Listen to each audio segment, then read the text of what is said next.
Niranjan now joining us from the Mumbai newsroom. Niranjan, this is a big embarrassment for Rahul Gandhi because all the charges that he leveled in the parliament yesterday have completely fallen flat. GVK has spoken for themselves, saying that this was not a distress sale. They had to sell the airport to Adani on their terms because their financial condition was tight.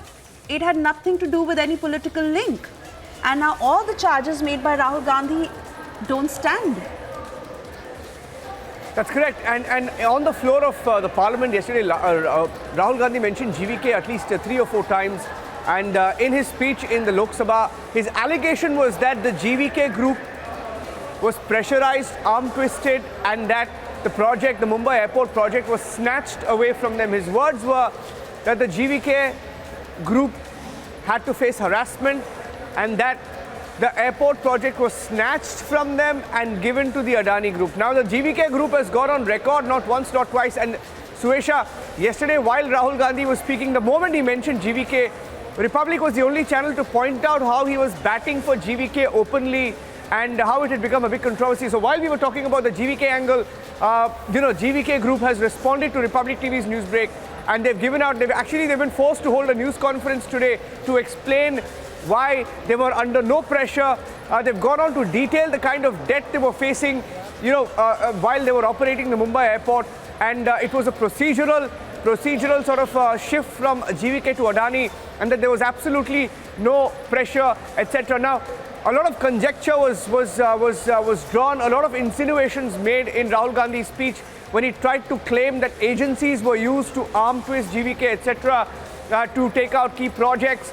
But the fact is, historically, when you look at it, GVK group and the Congress party have sort of had some sort of linkages, but I won't get into that right now.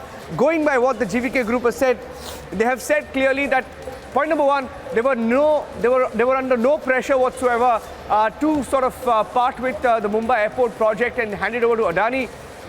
The words are no extraneous pressure from anyone to sell our stake in the Mumbai airport, as alleged by the Congress party. They have actually responded to Rahul Gandhi. They have contradicted Rahul Gandhi. So in many ways, it's an embarrassment for Rahul Gandhi because, he often makes these statements and everyone else has to sort of bear the brunt of it or do the cleanup act. And GVK, who he alleged was arm twisted, have come out and held a news conference, issued a statement, doing back-to-back news conferences, saying that they have absolutely faced no pressure from anybody. It was a clear sort of a business transaction, saying that it was their decision to sell their stake in the Mumbai airport.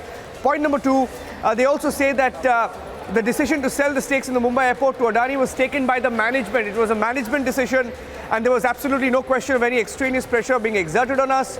And talking about the circumstances that led to the sale of the airport, the GVK Group Vice Chairman Sanjay Reddy, who you just heard, has just said that they were looking to raise funds. They were facing a lot of debt. They had a lot of debt which they were looking to clear, especially vis-a-vis foreign investors, and that is why Adani had to step in so that they could clear their debt using funds and hence sold their stakes.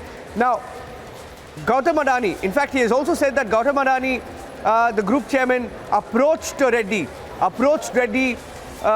saying that he had a lot of interest in the airport and whether GVK was willing to do a transaction with him. So he's gone to the extent of saying that because they were looking to raise funds, they got an offer from Adani, and that's why they decided to part ways with their stake in the Mumbai airport.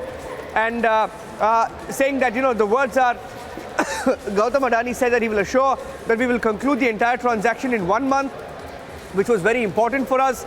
And so from that perspective, whatever we did was in the interest of the company and the lenders who we had to repay, and therefore we chose to close the transaction with Adani as we didn't see any light of day with any other investors.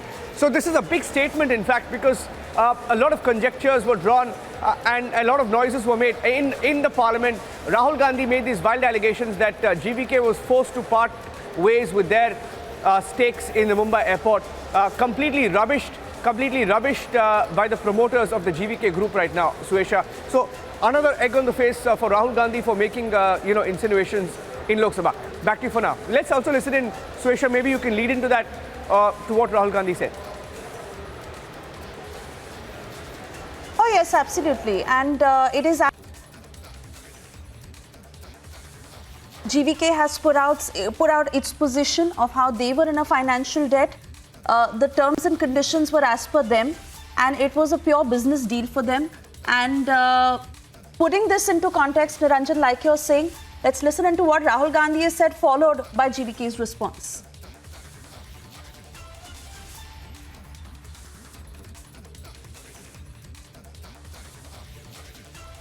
Yeah. So as far as GVK is concerned, there was absolutely no pressure on our side, either through Gautam Adani or any other agency, for us to sell the airport. We sold the airport due to our own commercial interests and on our own accord. If I may give you the background, the airport company, Mumbai Airport, has a holding company. And we had raised some loans in the holding company about 10 years ago when we acquired the Bangalore airport. And those loans were becoming due. So we had to repay those loans. So a few years ago, we started the process of getting some investors into that company. And we had tied up with three global investors, PSP from Canada, then ADIA from Abu Dhabi, and NIIF, which is the Government of India Sovereign Fund. All these three investors committed to invest, and we signed an agreement and we were going ahead with them. But they had a lot of conditions precedent before they invested. Unfortunately, in 2020, we had COVID. And for about 3 to 4 months, the airport was completely shut and it was very badly affected from a financial perspective. And nobody knew when things will come back to normal. In that scenario, there was further delay from the investors to fund the money. And there was no time horizon that we were getting from them. At the same time, the debt was becoming due. Under these circumstances, Gautam Adani approached me and said that he's very interested in Mumbai Airport and would like to offer us the same terms that the foreign investors had offered us. And with the condition that he will complete the transaction immediately, with no conditions precedent. Yeah, so there are two things they were saying. One is that they wanted to reevaluate everything due to the large impact of COVID. And secondly, they had a lot of conditions that we had to meet, some of which were very difficult to meet within the time frame that the debt was becoming due. So we had discussions with them wherein we said that these are not possible. And, it's very important that we close immediately. We spent more than a year after the agreement to try to close those conditions, some of which they also had to conclude.